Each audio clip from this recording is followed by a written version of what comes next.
Recession talk is everywhere. The yield curve remains inverted, the worst it's been since November of 2000. I wonder if anyone remembers what happens after that. Home sales are slowing. Earnings growth is slowing. The S&P remains down 20% for the year. Gold is weak. The dollar is strong. Not a single sector of the 11 sectors of the S&P are positive over the past 3 months. And we've still got a long way to go to get out of this market and leadership malaise that we're in. I am Nick Hodge. I'm by myself this week, and this is episode 177 of Bizarro World. I'm going to recap a little bit of the letters I've written over the past couple of weeks because I had an issue of foundational profits for July that was out the second Friday of the month, as they always come out. And I was writing recently that, inflation is sort of old news at this point, right? Everyone knows that prices are high. We just printed a 9.1% on the CPI, which is the highest since 1981, I believe. That's longer than I've been alive, and everyone feels the inflation, and now the market is turning its eye to recession and toward earnings. So I guess first let's start with the inverted yield curve. It is that's when you take the US 10-year yield and subtract away the US 2-year yield, which should be less than the 10-year yield because it's a shorter duration. But when it's higher than the 10-year yield, we say the curve is inverted, and every time the yield curve has inverted going back something like a century, then a recession follows. And not only did the yield curve invert once this year, not only did it invert twice this year, but it's inverted now 3 times this year. And what's interesting to note is that it's significantly inverted. So at a point last week, the yield curve was inverted some 22 basis points, right? Nearly 0.25%. And the last time it was that inverted was in the fall of the year 2000, which of course predicated the recession that was coming then and the dot-com bust that followed, which saw a 40% decline in stocks over the next year or so. Over the next 2 years or so. And so a recession is firmly in the cards, and you'll hear a lot of pushback against it, people pointing to certain things like the most recent jobs report was decent, not great, or they'll point to things like retail sales being up for the month of June. But really, if you drill down into it, you can see through some of those arguments from the mainstream or from entrenched politicians who, of course, want you to believe that everything is okay. We had the White House press secretary last week saying that, the American economy is strong, which if you participate in the economy at all, is frankly bullshit. So, hiring is slowing. If it's not reflected in the numbers yet, you can see it in the headlines. Google has said that it's going to slow hiring.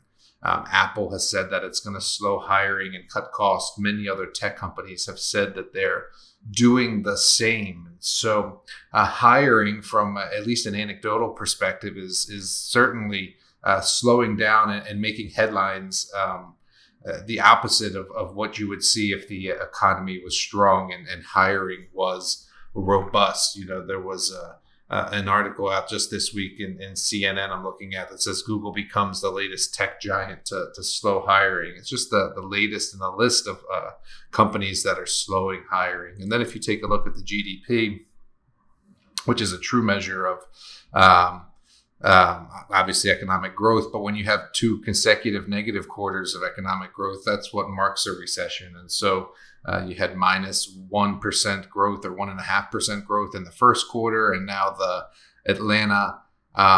Federal Reserve Bank of Atlanta, which puts out a GDP nowcast, an estimate of what the numbers are going to be, is saying that as of July 15th, they're looking at a negative 1.5% print on the GDP for Q2.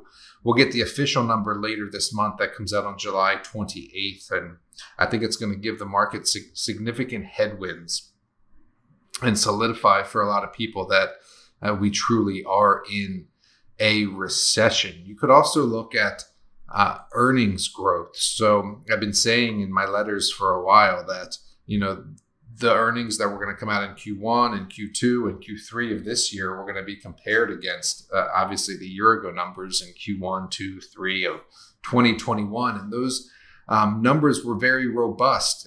If you haven't heard me say it on this podcast or in my letters, the earnings growth in Q2 2021 was something like 85, 88%. And this year you're looking at 4% growth. So a significant slowdown in earnings growth. And as I record this, we're just now entering earnings season. We just got through the first week of earnings. Something like 7% of the S&P 500 companies have reported. That's 35 companies. And you've seen some significant downward revisions, some significant misses. I'd point specifically to, JP Morgan, who's the first to report, coming in at, what is that there? I'm looking at 13 cents under what analysts were expecting. They reported $2.76 per share earnings versus the expected $2.89. And we're saying that there's significant headwinds.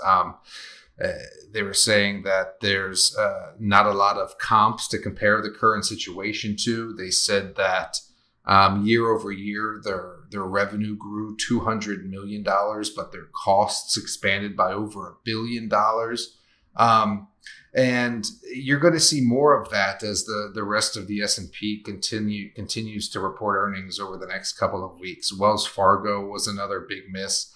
Morgan Stanley was a big miss, and those are all just in the financial sector. You also had in the industrial sector, Lockheed Martin with a significant guide downward revisions to earnings per share from $6.35 per share all the way down to $1.88 per share. And these numbers, again, are being compared to last year at this time, which were very robust earnings because they themselves were being compared to 2020 when everyone was locked down in their house. And so the market discounts or sells those downward rates of change when earnings growth is going the opposite direction that it was. And when you're staring at a recession, then the market gets extremely spooked, and the market is extremely spooked right now. As I said, not a single S&P sector is up over the past 3 months, and the only one that's up for the year, for the entire year now, as we head into the third quarter, is energy. But energy itself was the worst performing sector over the past month. So the wind is coming out of energy sales as well. You've got crude now down below $100, and gas prices, thankfully, coming down off their all-time highs. So what else did I want to get into here?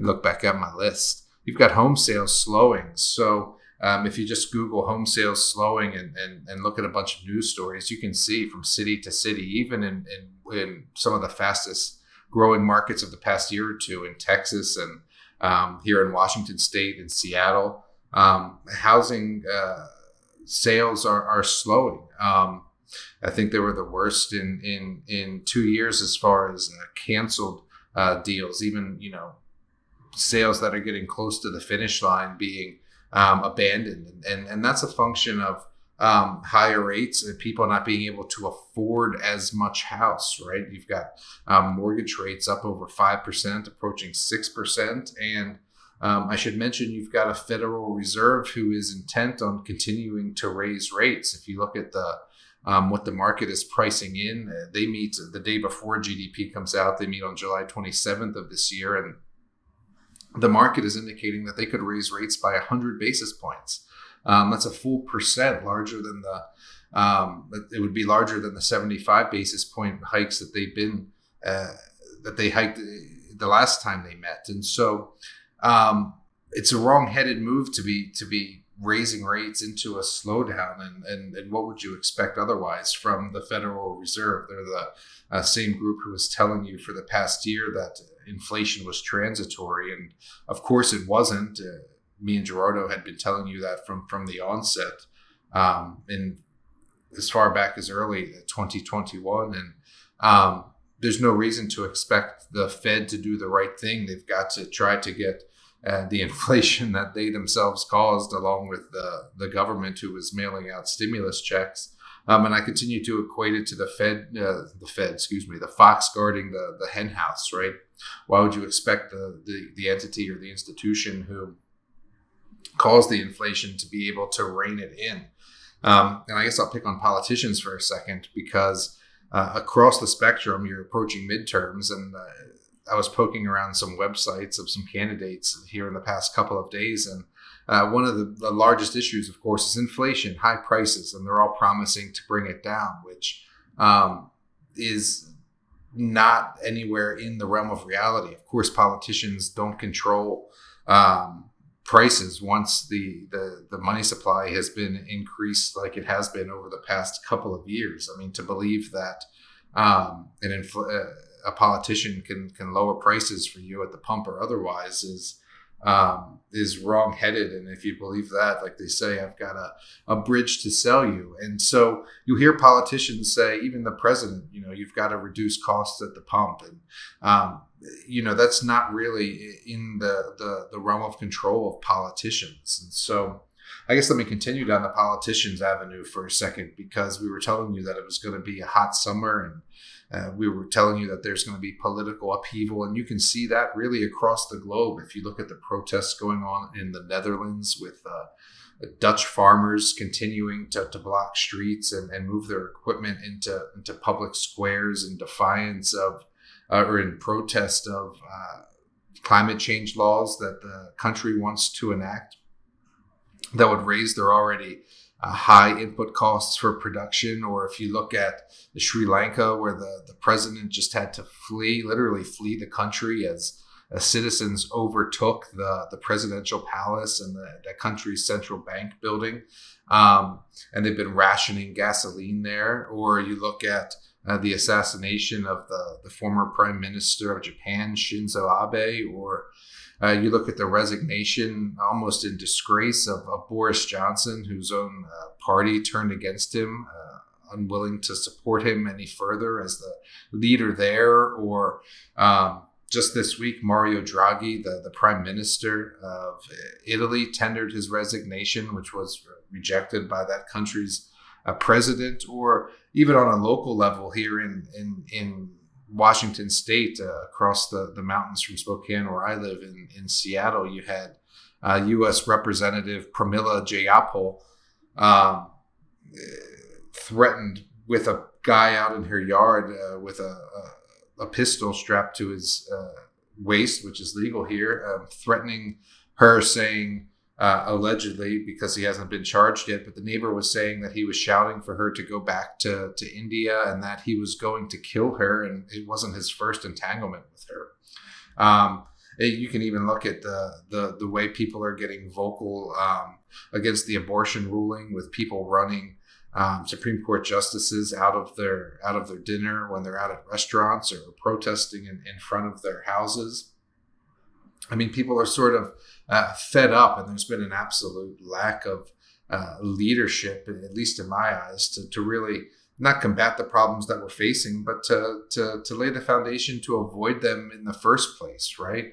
Like I was saying a couple of minutes ago, if you look to these politicians to solve your problems, then that's not the right way to be looking at things. I mean, you've had experts in office, or leaders in office, for the past several years, right, who have allowed things to progress to the point they've gotten to now. If they weren't making the right decisions then, what makes you think they're going to make the right decisions now? But anyway, getting back to the market a little bit, let's talk about gold, which I was telling you last week could fall even further. It was holding up relatively well at $1,800 for most of the year, and has quickly broken down from that over the past, I'd call it 3 or 4 weeks. And you have people wringing their hands saying, in this environment, in this inflationary environment, in this recessionary environment, that gold should be doing much better. But what you really have to look at is the dollar. I mean, the dollar is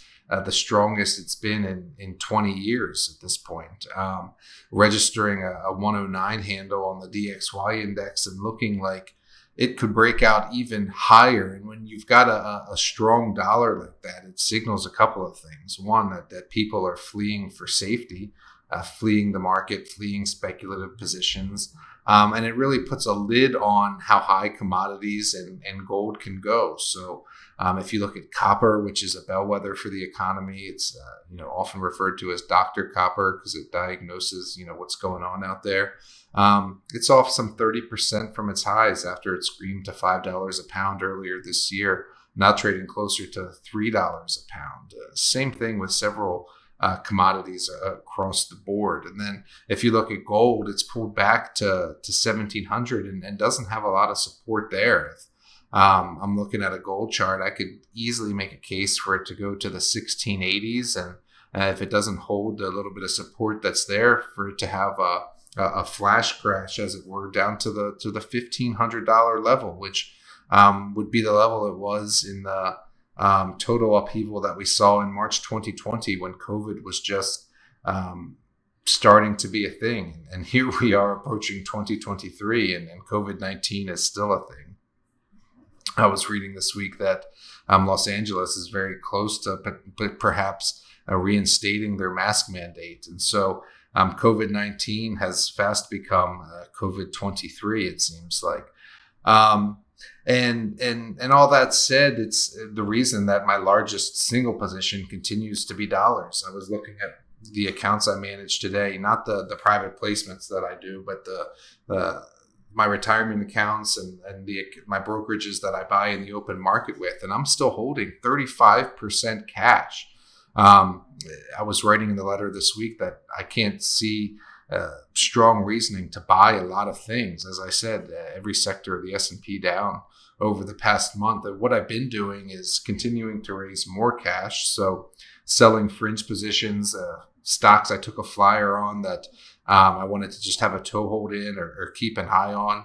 I've shed those if I don't want to hold them through what I see as more of a rough patch ahead. And the only thing I've been buying are companies that I'm intimately familiar with, the management, the asset, and am comfortable holding them through a continued downturn and know what my cost basis is originally and what levels I'm confident in buying more of. And that's not a lot of positions. I called out just two specifically in my family office letter this week, one in the copper space and one in the gold space. And other than that, I'm enjoying summer, man. I'm sitting by the pool. We were going to the lake this past week. The kids had a fantastic time at a friend's house out there who's got a lake house and a boat. We were doing some tubing, and I think that's what a lot of people are doing. And so I think tax loss season this fall is going to be brutal, and there's going to be a lot of quality positions to deploy some of that cash into, but I'm not rushing headlong into the market right now, given all the things I just laid out for you. Inverted yield curve pointing to recession, GDP pointing to recession, home sales slowing, hiring slowing, earnings growth slowing. It's not an environment to really be deploying cash into. And if you need to know a couple of the other things, sectors that I do hold and own, one is utilities, which has been a recommendation of mine in foundational profits. The sector is certainly down for the year, but every sector is down for the year except for energy. And so what you're looking for is a relative outperformance, which utilities have provided, and then consumer staples is really the only other S&P sector that I own outside of materials, which includes all the mining stocks, gold stocks, etc. So a lot of cash, a lot of gold and gold stocks, both in the form of physical, in the form of paper gold via GLD, and in the form of mining stocks, a GDXJ, for example, and some other large producers. And then consumer staples, which I have been expressing via tobacco stocks. And so not a lot to do out there. You're in the dead heat of summer. There is a heat wave across the U.S. I was looking at the temperatures in Texas the other day where Gerardo lives. It was 107 degrees in Austin. And their grid is being threatened again. And so let me just touch on that for a second, right? Because last winter, You had blackouts in Texas, which runs its own grid through ERCOT, the Electric Reliability Council of Texas, and they were saying, the Texas grid isn't made for this freezing weather. Well, here we are in the summer, and they're forecasting rolling blackouts. They're telling people to set their thermostats high, and I'm scratching my head because I thought the grid was made for summer and not winter, but here we are. It's not performing well in the summer, and that's really a global problem. And there's a lot of solutions that are going to come of that, whether it's implementing distributed power systems with energy storage systems in the form of whatever it is, pumped hydro, or using the heat of power plants, or batteries even, and certainly an increased adoption of nuclear, which I wanted to touch on. So, winter is coming. We're already in the third quarter. We're halfway through summer. Germany is really worried, it seems like, right, about their gas supply situation given the Russian invasion of Ukraine, and they're debating even turning their coal plants back on. You'll remember that Germany abandoned nuclear several years ago, which isn't looking like the best decision now. And then you've got Japan saying, we need to prepare for winter as well, and we're trying as fast as possible to get our nuclear plants back online because several of them are still offline over 10 years after Fukushima. And so nuclear, I think, is something to keep an eye on the backside of this summer doldrums, the recession that's manifesting, and the long-term catalysts, the long-term fundamentals are still in place for the uraniums of the world, the coppers of the world, and the inputs that are necessary to implement these clean technologies and transition to electric vehicles and the grid that's needed to support them. Look, you think the grid in Texas can't support 107 degrees? Wait till you have a significant portion, even 5 or 10% of people driving electric vehicles. Look, the amount of people that have electric vehicles right now in the U.S. is 1%. So you're going to have a lot more people plugging in. I saw a meme this week of a train car carrying coal, which I see every day on my way to work here. I mean, coal is long from dead. We have a lot of railways here in Spokane, and the coal trains go by every single day, car after car full of coal. But anyway, the meme had a picture of a coal carrier on a train, and it said another load of electric car fuel, right? And that's because coal remains the dominant technology for producing electricity. And so over the years, in the coming years, by 2025, 2030, we're going to have to make a significant change to that globally. And I would continue to point to nuclear and to uranium, obviously, which you need for nuclear, and then to the copper that's going to be necessary to build out those new power systems and new grid systems. So with that, let me turn a little bit to the news and give you some of my bizarro items or discussion items that we like to touch on every week. I saw this week that Subway was being sued for their tuna, which it turns out isn't tuna at all. And this is a longtime shtick or trope of mine, right? Is how we let companies get away with things for so long, whether it's Fitbits that were not truly tracking what your heart rate and pulse was, being marketed as accurate, or the amount of wood pulp that's allowed to go in grated cheese, or and in this case, Subway. There was a group who was spot checking the tuna fish that Subway was serving, and in 19 of 20 tests contained zero tuna DNA. So they took 20 samples and 19 of them came back without any tuna in them. There was chicken in the samples, there was beef in the samples, but there was no tuna in 19 of the samples. And Subway was trying to block this bill this lawsuit from going forward. And this judge said, look, we're going to allow this group to sue you because basically we wanted to get to the bottom of why there's no tuna in 19 samples. Subway was saying that it was sampling error, or that you should expect a little bit of other meats to be in your tuna from cross contamination, which of course, what else were they going to say, right? But and that's just a microcosm of how companies are out to screw over consumers, right? Not doing what they say, and there's just a general lack of oversight from a government that has no teeth and has no real leadership and has been bought and paid for through the mechanisms of campaign finance and through lobbying. And so good on that group for pointing out the fishiness, as it were. And then let me turn to the police for 1 second, because they're one of the groups, one of the institutions that has truly failed here in the United States, is in desperate need of reforming. And there's a report or a story or a case every week that continues to highlight it. This week we got the release of a tape of the footage of the Uvalde shooting, and we get to see the police show up 5 minutes after the shooter enters the building, and you've got cops standing in the hallway for 77 minutes while he fires hundreds of rounds and killed all those babies. And they were there.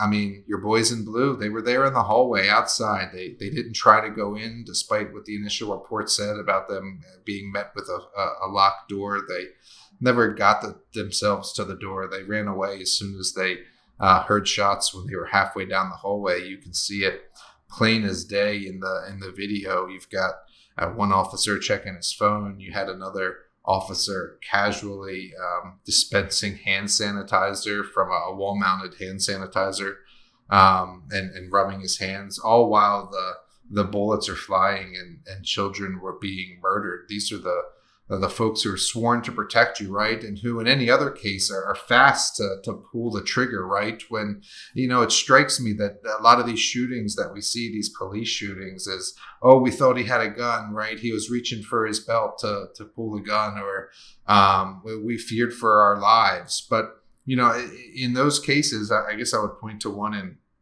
Ohio recently, where the gentleman fired one shot from his car, or ran from his car, didn't have the gun with him. And the cops quickly put 46 bullets in his body. He had no gun in his hand. It seems like they're really confident to shoot when there's not an immediate threat to them, when there's not even a visible gun, and or when there is an immediate threat, when you've got someone armed with an AR-15. They're pussies, frankly. I mean, those guys in Uvalde stood in the hallway and listened to the screams of those children while they were being murdered. And they have the equipment. I mean, you can see, again, clear as day, the police are there with riot shields, with protective gear all over, and they themselves have military-grade weapons, and they were content just to stand in the hallway, not to rush to the danger to save you. And so, again, that's just a microcosm of the entire American political leadership and police institution. They're not there to save you. They're there to look out for themselves. In the case of politicians, they're there to enrich themselves.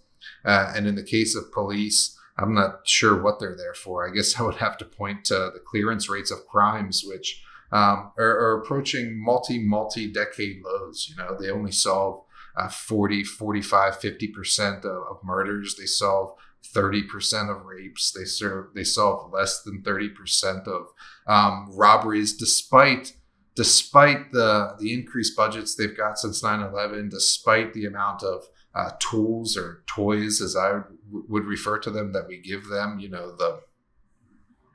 All the protective equipment, the fancy rifles and pistols and cars and upgrades to the cars and the MRAPs and all that stuff. They continue to solve less and less crimes and continue to be there for you less and less. And the last thing I would point to there is an article this week showing that large cities like Chicago and New York are spending tens of millions of dollars on a technology called ShotSpotter, which is a network of microphones and cameras that are installed in a city that are supposed to tell cops where shots are coming from. Except this report pointed out that last year in Chicago, of 50,000 shots that were heard from this system, less than 10% resulted in an actual arrest or an actual event that police could do something about. And so another waste of money there, and something that really doesn't serve the public. In fact, the report was saying that what its ShotSpotter has turned into is a massive listening device, an eavesdropping device, right? Because it has the microphones and can pick up things other than gunshots, like people talking, for example. And so another iteration of the police state that doesn't really serve to make you any safer and doesn't lead to any more arrests or serving of crimes, but certainly costs tens of millions of dollars. In the case of Chicago, I think it was like over $30 million they had spent on this ShotSpotter. And then I guess that takes me to Ring cameras, right? So we bought a house here in downtown Spokane a couple of months ago that I'm going to eventually use to work out of. It's being rehabbed now. And while it's been sitting empty, it's been broken into twice. Once the back door was kicked in, and once someone broke into the shed seemingly to spend the night. And I was looking into cameras to put up, and it just so happened that this week there was a lot of news about Ring cameras or a lot of articles about Ring cameras in the news, because police are being able to access this Ring camera data without warrants, without telling the homeowner. And so I'm not sure that I'm on board with that, right? Certainly not, giving footage to the police without it being formally requested from me. And so I'm coming up with a solution there, but the property crime in Spokane and elsewhere is going off the charts. And this comes full circle back to the housing and the recession, right? The homeless numbers are up significantly. There was 1,700 homeless people counted in Spokane in a report that came out last week. And homelessness was making headlines in the New York Times last week as well. And they were writing about the root causes of it. Of course, I don't have to tell you homelessness is up. You see them on the street corners when you drive to work or take your kids places, and the tent cities are growing by the day. We have one tent city here in Spokane. They're estimating, over 500 people are in. It's the largest tent city in the state of Washington, even bigger than the ones that they have in Seattle. And what are these reports pointing to as the price? It's something I've been saying for a while. It's when home prices are the way they are, people are literally priced out of the market. And if you can't afford a home, what are you? I mean, you're homeless.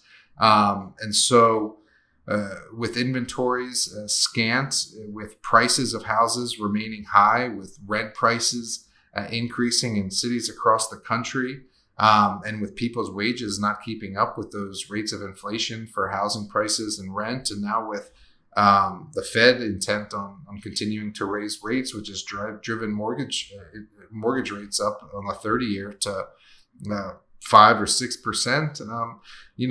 Fewer and fewer people can afford homes. It's obviously a more complex issue than that. You get into historic zoning laws and people in single family neighborhoods not wanting multi-unit residential complexes near them. And it becomes a very complex issue, but fundamentally it's a supply and demand issue, like so many things are. If there's not the supply of housing at a rate or a price that people can afford, then you're going to have more and more people on the street. And so, again, your leadership has been non-existent, has failed to address that, at least as I see it. And it's why, I continue to take all matters that concern me and my family into my own hands. I run my family, my house, and my investments like it's its own business, without influence or input from politicians or anyone else. And I've taken that stance for over a decade now. I've been a strong proponent of individualism and individual sovereignty. And over the next couple of weeks, a shameless plug here, I'll have a new report out. It's called A Blueprint for Any Market. And it'll offer a series of reports about how I do that, from how I manage speculative investments and safe investments, to how I reduce tax bills, to how I keep myself and my family insulated from the system, right? As the system continues to collapse, whatever institution that might be, Congress, the Supreme Court, police, housing, whatever it is, right? And so keep an eye out for that.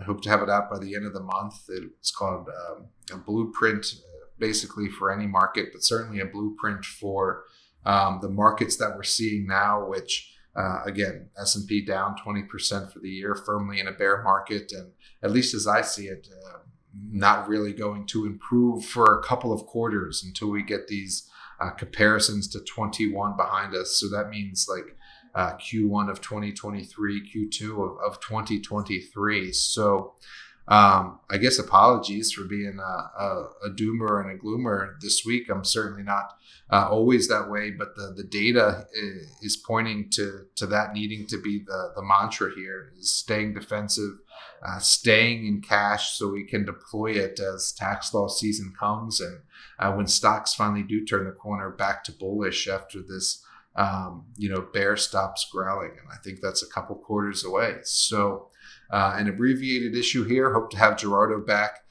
next week. Watch out for that Subway tuna. Stick with the meatballs or the spicy Italian. And that's all I got for this week, episode 177 of Bizarro World.